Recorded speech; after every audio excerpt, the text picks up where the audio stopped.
You're listening to the Secure AF podcast.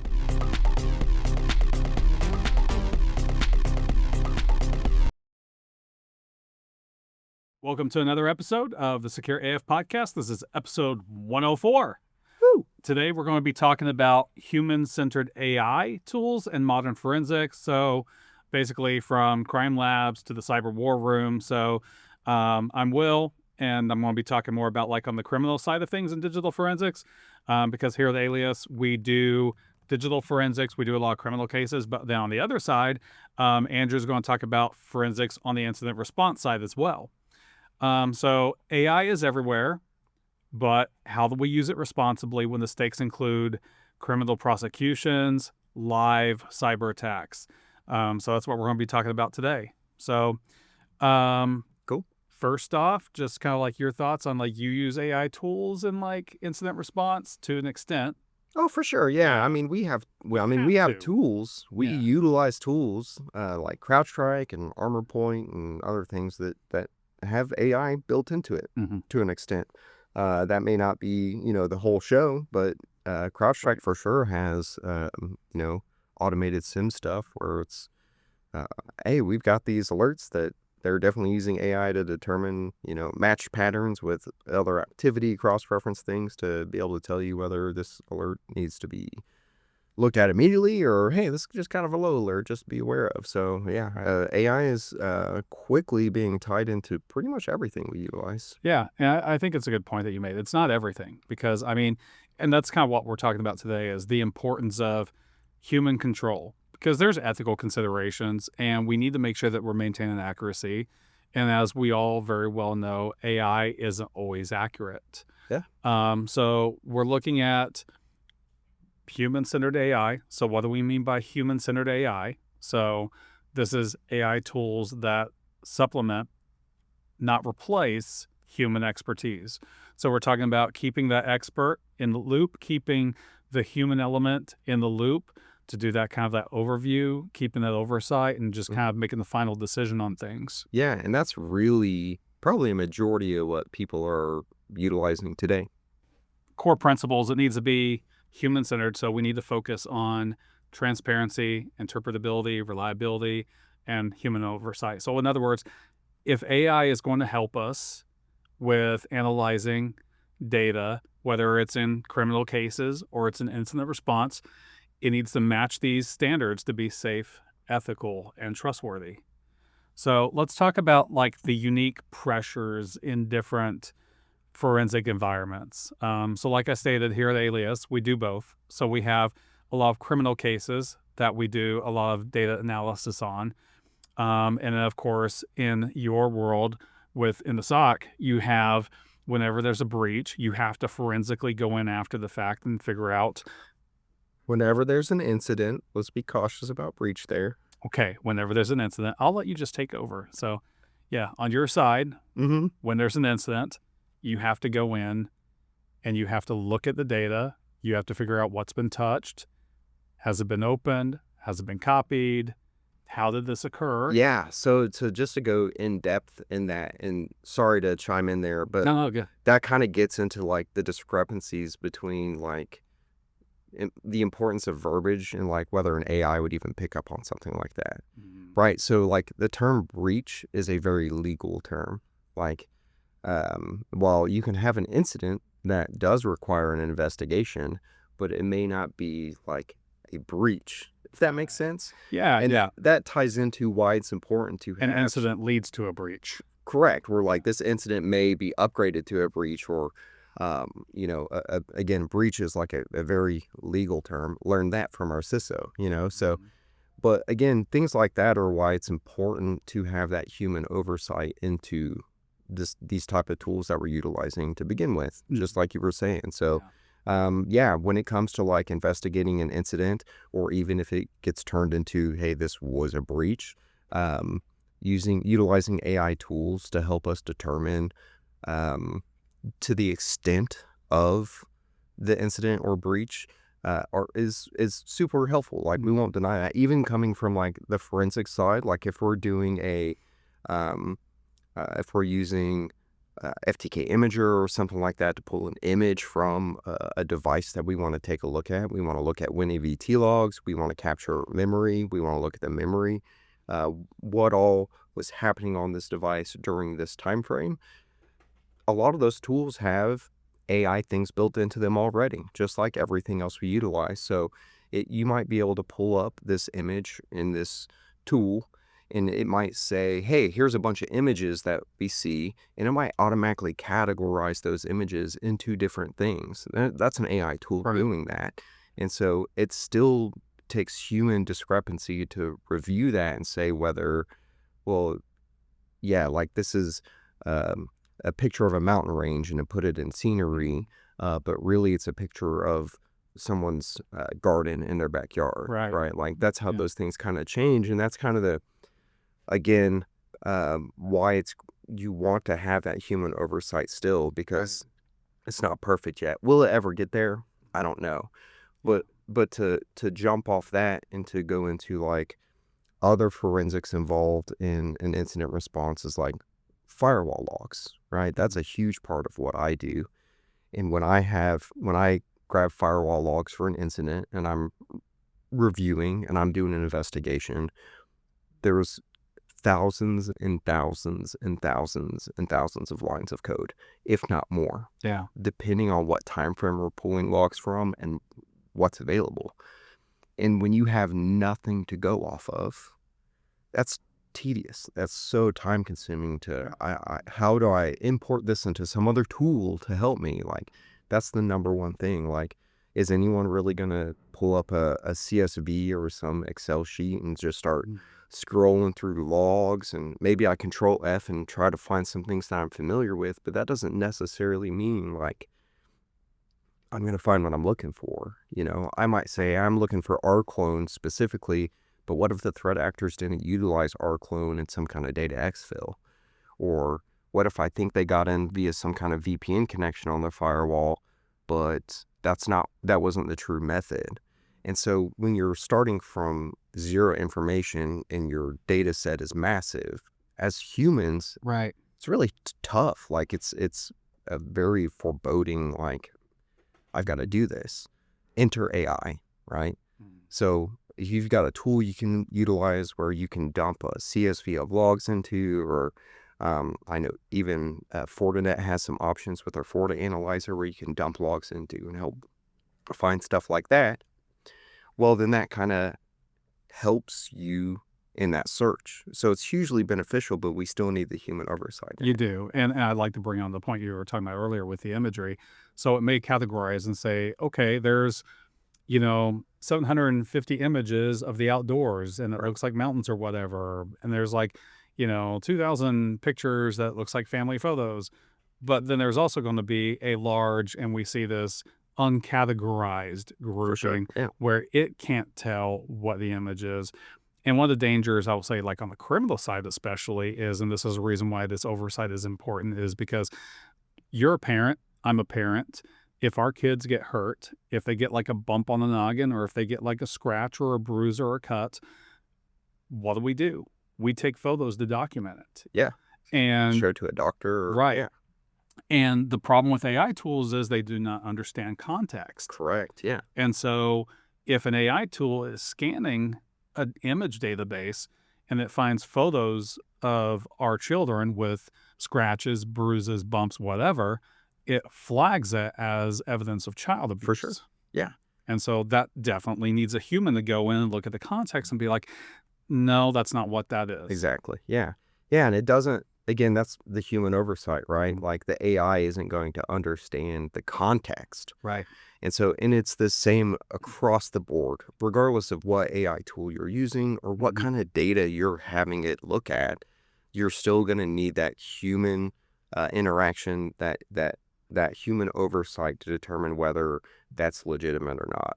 And that's kind of one of the dangers of it as well, right? Like if you're fully relying on it and you're not actually reviewing the data that it's, compiling and it's giving you output, but if you're not reviewing that and then verifying in other means, it's a great tool to help lower your own workload. Yeah. But you don't want to rely on it just completely. Absolutely not. No. And to kind of get back to that, there's a lot of misconceptions about what AI is, For what sure. AI is capable of, what AI is not capable of. And people talk about how AI is trained to think like a human. Well, no, AI does not think. It simulates the process of thinking. Right. But again, like we said, it doesn't understand context. It doesn't understand sarcasm. It doesn't understand ambiguous language or complex relationships or cultural references. Right. And so if you're looking at AI to find data, let's say in large sets where it's like text messaging and you're looking for threatening language, it may not always pick up on it, or it might find things that it considers to be threatening language, but it's not because it doesn't understand sarcasm. It doesn't understand the context of the situation. Right. And that's gets into like different prompting, right? Like how you're prompting AI to sort through or parse through data for you. Me specifically, if I'm utilizing an AI tool to go through like some firewall logs that I have that, hey, I'm not going to spend 2 weeks going line by line here. I may say, hey, I want you to look through these logs and any traffic heading externally with any of these types of protocols or anything that functions like this Mm. with the data over this amount, I want you to share that with me. And that will give me a starting point to look at. So that's specifically like if I'm looking for data exfiltration. Mm. So, and even if you did something just as simple as look through this logs, help identify any kind of data exfiltration, that might get you somewhere to start. But the more precise you can be with like your prompting, and again, each tool's different. It depends on how you're feeding the data Right. into it, right? So some of them, like a lot of the forensics tools that we might utilize, it's already happening automatically. You don't have to prompt, it's built into it. While other tools that you may be providing data to and asking it to do a specific task, it's going to require a little more skill set on prompting side. Right. But again, even in those scenarios, like double check the AI, right? Mhm. Utilize it to help lower your workload. Don't rely on it solely. Right. So I want to go into a little bit more about the different perspectives of like how AI tools are used in criminal digital forensics versus incident response. You've already touched on some of For these. sure, yeah. But like on the criminal side, so just some instances would be like in case intake triage. So prioritizing devices. So like think of it like an emergency room. You have a bunch of people that come in injured. You've got to like figure out, okay, which ones are the critical cases we need to treat first. And so like in a criminal case, you may have phones, computers, laptops, Internet of Things devices, all sorts. And you've got to go in and like figure out, okay, which are the ones we need to look at now, which ones that are the most important, which data do we need to look at? Like, are we looking at media, text messaging, what, and then having to go through and decide, like, is it okay? So is this related to the suspect? Is this related to the victim? And then kind of like what you were talking about, doing that like auto recognition of the artifact types, being able to like parse it and okay, we're going to put all the images over here, chat logs over here, system logs, file types, and like go through all these. And then there's on the evidence analysis side, looking at like pattern recognition. So you were talking about logs, large, massive data sets. I mean, this is why these AI tools are so important. I wrote a blog article about this a couple of weeks ago, and the point that I made was long gone are those days where it's like we have 8 GB cell phones and 250 megabyte hard drives. It's Right. like we might see, you probably see on your side, like 20 terabyte drives Oh, yeah. that have to be gone through on a regular basis. And it's just like there's not the manpower for that. So you definitely need to be implementing these tools to be able to go through there and categorize that information and look for like different patterns. Yeah, I mean, to put that, not to say put it into context, but to kind of, I, I don't know how people can visualize like how difficult it is. Like, how much data is 20 terabytes of data, right? Like, if you had drives, if you had one drive or however many drives that made up 20 terabytes, and then it was your job to go through it, it was full. It was completely full. It would take you months, if not longer, just to look through that's not even like analyzing anything, just to be like, I'm just clicking on stuff to figure out how much, Oh yeah, I had a 1 terabyte RAID drive when I was in advertising decades ago, and I had my RAID crashed, and we had to send out our drives to get them saved, and so I got all these hard drives back, and it was not even a terabyte of data. It was a 1 terabyte RAID. Yeah. I never finished categorizing and going through and figuring out what everything was. Yeah, it's so time consuming. And that, again, having AI tools there is hugely beneficial, really, in terms of like saving time. Yeah. So, and then one of the things I wanted to also like point out, like on the criminal side, is what safeguards we can put in place to keep things human centered. So we need to ensure that all AI suggestions are being reviewed by analysts. And we really need to make sure that we avoid bias and false positives that can impact legal outcomes, because it's very important to remember that like someone's freedom is resting on this, or or someone that committed a crime could get away because of someone not making sure, overseeing and making sure that the data created by the AI was true. And there's been lots of examples of where AI has hallucinated and it's led to like wrongful convictions. There was don't remember the exact details. There was a court case that was like out in California where there was, I'm sure you heard about it, there's this law office put out like their closing arguments. They ran it. The whole thing was written through AI. Yeah. I think this was 23, so 3 years ago. Anyway, they put out their whole closing arguments, ran it all through AI, and they turned it in. And the judge went to read it, and all of the cases that were being referenced were fictitious, and it was even pulling up like statutes in California that did not exist. Right. So the AI was just hallucinating. Yeah. And then there was another case where a man had been wrongfully accused and convicted of murder, and I think he spent like a year in prison for this because AI found a blurry image from a CCTV camera and said it was a 100% match to a driver's license photo that I found in a DMV database. Yeah. And when a human looked at it, they were like, well, obviously these are two different people. Right. But they didn't have a human look at it. They just said, the AI tool said that this is the guy. So yeah, 100%. And those examples are prime reasoning why you cannot just fully rely on it. Right. Like, again, unfortunately, those situations really put people's fate, in the hands of AI, which is terrifying. While, on our side, like the incident response side, it's not usually that, the balance isn't, the same. Yeah. But if if I'm put some data into just to speed up my investigation into some, AI tool, and I'm like, hey, I'm working with this type of firewall, it's running this version of code, I want to know, tell me what CVEs are related to it, how they can be compromised, so on and so forth. It might pop out and say, hey, yeah, this version is, vulnerable to all of these CVEs. You can test it this way, yada, yada, yada.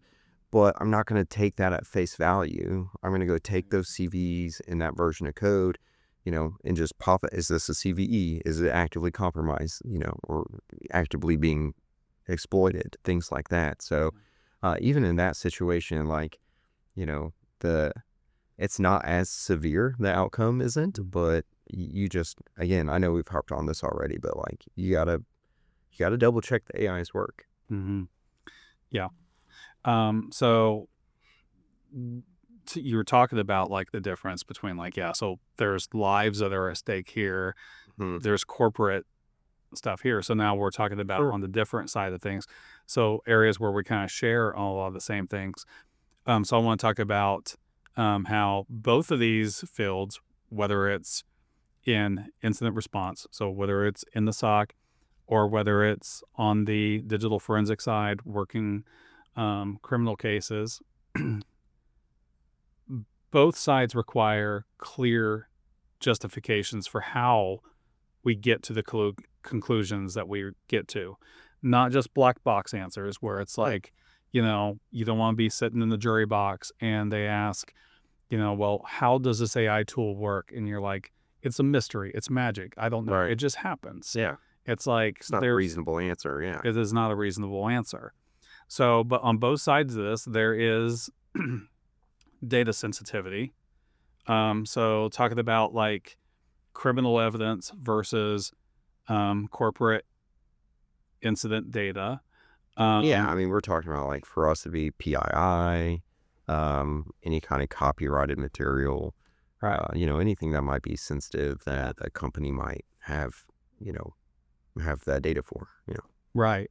And then on the criminal side, there's very sensitive data that it's highly personal. So it's like, it's photos, messages, browser history, location history, device content from victims, suspects, third parties, minors, and then evidence that's tied directly to privacy, trauma, or protected identities. And then you have legally restricted data. So, you'd still have to adhere to search warrants, subpoenas, court orders, and there might be data that's involved that's outside the scope. So you've got to also be aware of that. Right.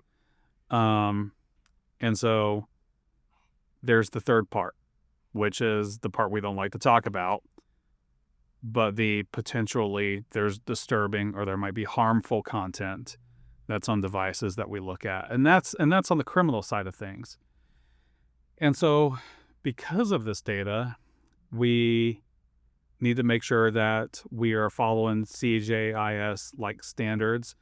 We need to make sure that there's like a strong chain of custody process. And that kind of brings up another issue too, because there's some AI tools you got to be careful with what you're doing, because if you're using AI tools that are relying on like cloud storage, it's like, where is this data going? Yeah. And Who has access to it? Is it crossing state lines, jurisdictional lines? Yeah. But then also there needs to be strict access control. So often it's limited to like certified personnel. But more importantly, and this is really the big difference, I feel, on the criminal side of using these tools versus what you do in the SOC. These tools need to make sure that they are not storing, they're not training on, and they're not like transmitting this evidence. Yeah. And I think that's one thing that a lot of people overlook as well, is not reading terms of service and things like that, where you're really giving up the right to everything you put into it, right? Especially any of those, sign up, create an account, start using it. Like most of them are, hey, we're going to take your data and we're going to keep it. And it's really interesting to me because just to go down that rabbit hole a little bit, what people are doing is they're really training an AI on themselves to know who you are. And so the longer you use a certain LLM or if you're asking it personal questions about your life, you're training that AI to know you. And so if you're utilizing, an AI tool for certain types of court cases or things like that, and it's not something that's locked down and safe, or, data is going somewhere else, it's training other models, that data is going out there to a bunch of other ones. Yeah. And there have been instances in recent history where these databases have been compromised. What all data gets taken out of that? I don't know. But basically they've came in and said, hey, yeah, someone got access to this data pool. And if you use this, AI tool within a certain amount of time, whatever data you put in there was leaked. And, that's kind of a scary thought, Yeah. So just to back you up on that, like if you're using it and you have sensitive information, it has to be like approved. Someone has to look at this to make sure this data isn't being sold. It's not being utilized anywhere else. It's staying in-house. Like I know Copilot is one that whatever you upload to it, it'll put it in your company's OneDrive, if you have the licensing for it. So you can keep track of stuff that way. But you got to be really careful about what AI tools you're using and what data you're giving it. Yeah. Yeah. Especially a lot of these free ones that people like to play with on social media and then That different things with all these different trends. There's a reason that they're giving that to you for free to use. absolutely So, is. Absolutely. yeah. So did you have anything else relating to just kind of like talking about like that difference in like the data sensitivity versus like on the corporate side? I mean, it stays the same for like any kind of incident response, right? Like, Yeah. um, if you're dealing with company names, if you're dealing with any kind of PII, personally identifiable information, you're Mhm. dealing with public IPs that are assigned to customers, anything like that, that could be traced back to a company. Again, think of it this way: if like you're doing an incident response investigation and you're just dumping all of your work into AI, and it's just, some open one out there that you create an account for, and you're just dumping all of this information in there, and then they get compromised. Well, if that hadn't gotten out, that, hey, this company's been ransomwared. Well, now someone knows that this company got ransomwared, and now they probably, based on the data you sent it, know how it happened. And if it's a threat actor, maybe they can go and try to re-ransom them with a similar method. I mean, basically, you're just giving AI a bunch of reconnaissance, Right. right? That's Yeah. like kind of what we do when we do an incident responses. We start out with a bunch of reconnaissance. What's your network look like? What's your environment? Do you have on-prem stuff? Well, it's cloud-based. What firewalls do you have? How many endpoints? Do you have an EDR? Do you have a SIM? So we ask all of these questions to help us try to understand where we need to start and what our data pool is. Like, where can we pull data from? And if you're doing an incident response and just utilizing AI and just dumping this, like, hey, I'm doing an incident response, here's all this data, and someone else gets access to that, it's not good, you No. know? Yeah. Yeah. Whether it's criminal evidence or if it's like data from a breach, I mean, both sides deal with Yeah. highly sensitive information. Yeah, and it gets into data privacy, right? Like, Yeah. we're brought in as a company where we're signing an NDA. This isn't Right. our data to give up, Mhm. right? So if you're taking someone else's data and giving it away, that's a huge problem. You can't do that. You know? Yeah. Yeah. Yeah. So, on on the criminal side, we need to be working on protecting individual rights and court integrity. The corporate side, you're helping with like protecting business assets, complying with regulations. Yeah, And that's one thing where AI needs to like understand the difference between those two worlds too. for sure. So, Yeah. so we're kind of talking about legalistic stuff, and I feel weird that Kemet's not here in the room. Oh yeah, legalese is not This is it's not my he forte. he getting ready for it. But anyway, Where is Kenneth? Should we bring him in? yeah, should we maybe? He was here last night. Yeah, we had a yeah. Anyway, so the legal and ethical like constraints. Um, so on the criminal side, obviously, admissibility in court. That's the Right. big issue because evidence needs to remain unaltered, traceable, and verifiable from acquisition to the courtroom presentation. And so the question could be brought up. You could have the opposite side, the opposition, challenging how was this evidence handled? Like, Right. is it admissible? Is there integrity with it? If you're taking this data and you're putting in AI, what has AI done? Has AI manipulated it in some way? For sure. Yeah. And yeah, so and on your side, regulatory requirements. So like GDPR, HIPAA, CJIS. Yeah, and I would say really like on the incident response side, most of the tools that we see that are utilizing AI in such a way to help um, investigate that are actually beneficial, and you're actually um, there's a benefit to it, right?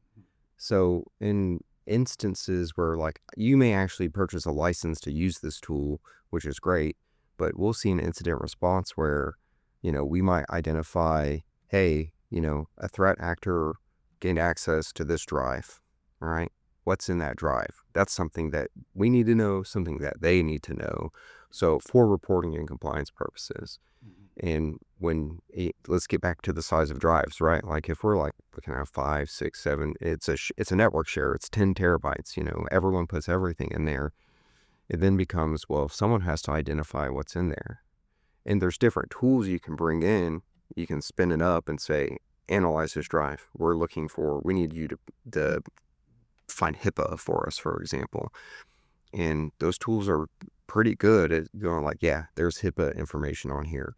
Because if I remember correctly, you have to report on every incidence of access, unauthorized access to it. So it's not that you have to like, hey, someone hit this drive, I got to report once. If there were 5,000 pieces of HIPAA data in there, you got to report on every one. And so customers really have to know that for compliance and regulatory purposes. So it can be beneficial in that aspect, but there are specified tools to do that. Yeah. Yeah. And I think we talked about this a little bit earlier too, but like just not relying overly on like automation. For sure. So, yeah. So human judgment needs to be that final arbiter. For sure. So even with automation, AI tools, analysts still need to be able to make all the final decisions. They need to review all the AI flagged items because, like we said earlier, AI might flag something and say, hey, this is, an example of child abuse. And it's not, Right. Or there's like tools have color palettes. And so when AI tools are looking for like nudity, they're specifically looking at these different colors and how much of that color is inside of a image percentage wise. And so if you're wearing khakis, a tan shirt, a pink shirt, whatever, that might be flagged as nudity even when it's not. But then we also need to make sure that we're ensuring that all the legal standards, the search scope, what's allowable, what's not allowable, chain of custody is being followed. And then of course, again, avoiding those false positives or that like algorithmic bias. So kind of the overall point is AI supports the human. It doesn't replace them. Yeah, I mean, exactly. Yeah. I think this is what we're trying to harp on this episode. Yeah. Is that AI is a great tool. It can definitely help reduce workload. You don't want to rely on it just to be the end all be all. Like, okay, this is what AI said. I'm going to trust it. You can't trust AI. You just can't. Right. Maybe 10, 15, 20 years down the future, things might change probably, but as it stands, and I doubt that, but as it stands right now, like we've got to, you have to have that human oversight. Again, it's great for minimizing workload or helping you find a starting point. But again, like it's in all the tools we use, like CrowdStrike specifically. It's great. Like, hey, I saw the suspicious activity. We flagged it. We never contained a device. But it's not like at the end of the day, a SOC analyst needs to go in and review that. Like all CrowdStrike is going to see is, hey, this is activity that we associated with this type of IOC and we acted on it. But, maybe someone's just trying to move a large amount of data onto a SharePoint and, CrowdStrike might see that as some kind of ransomware over SMB, right? It's not necessarily what's actually going on, but that's what it perceives it as. It doesn't know that context, right? And that's why it's important to have that human come in and provide that context. Right. So that's the analyst is becoming now they're the investigator and the AI supervisor. Right.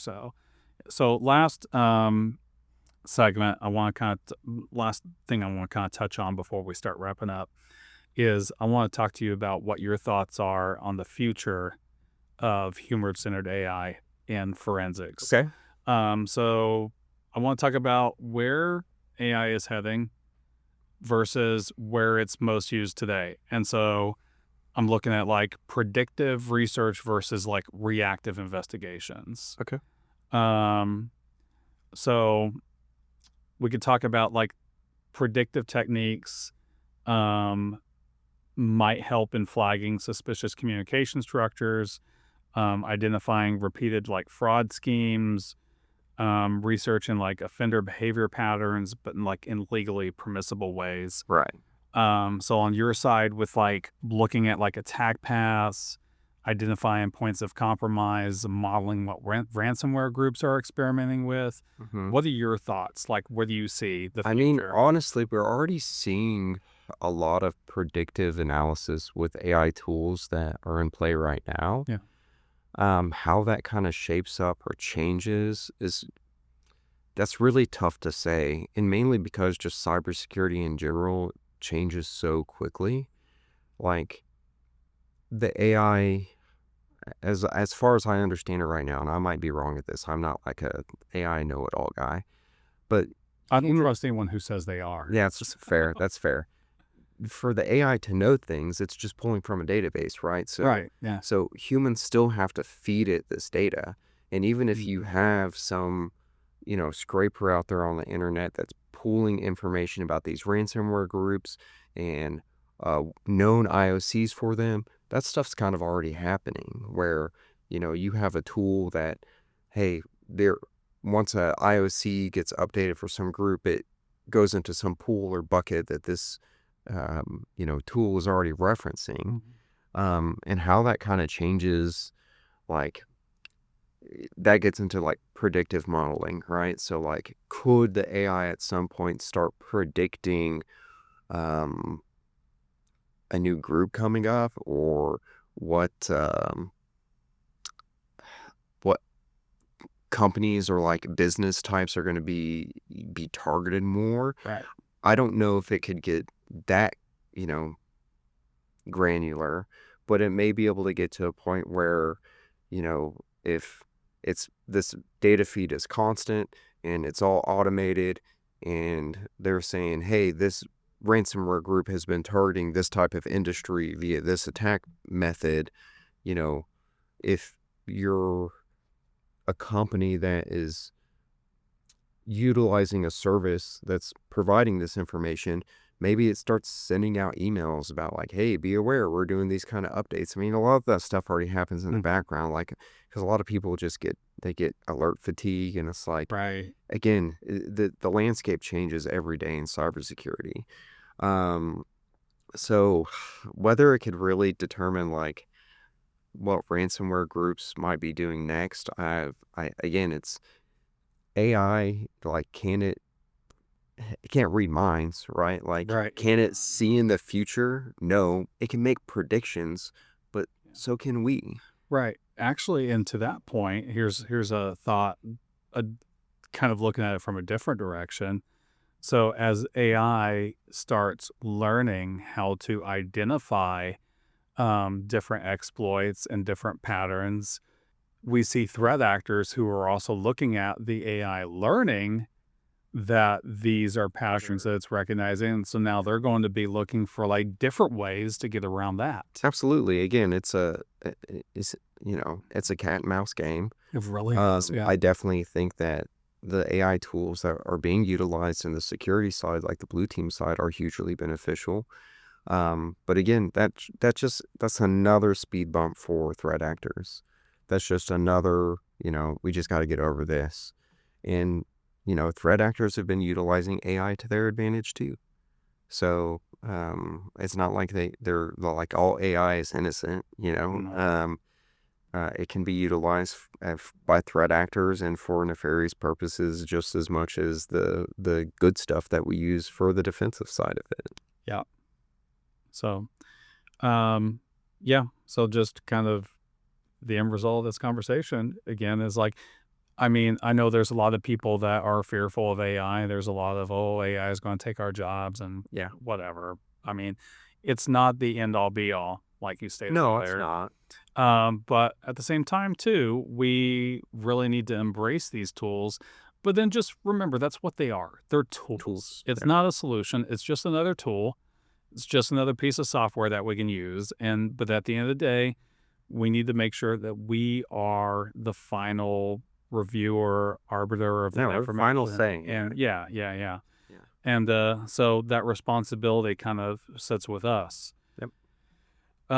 So two thoughts. I would just kind of like leave the audience with is just kind of, I want to encourage our listeners to consider, how could AI responsibly augment their investigative workflows? Like how can they use it in a way to like make things easier? So also like the danger with like, using it is there's evidence that could be missed.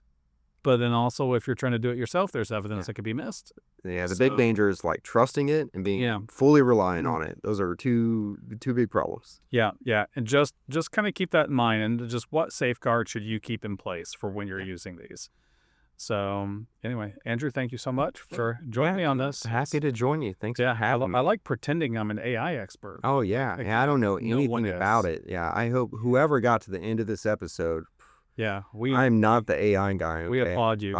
I'm here. Yeah, if you got to the end of this episode, please comment on our YouTube page and let us know. Like and subscribe. So thank you all for listening, watching another episode of Secure AF. Yep, absolutely. Like you said, like and subscribe. We're on Spotify, Apple Podcasts, iHeartRadio, YouTube, anywhere you can cast your pods. So see ya. Bye.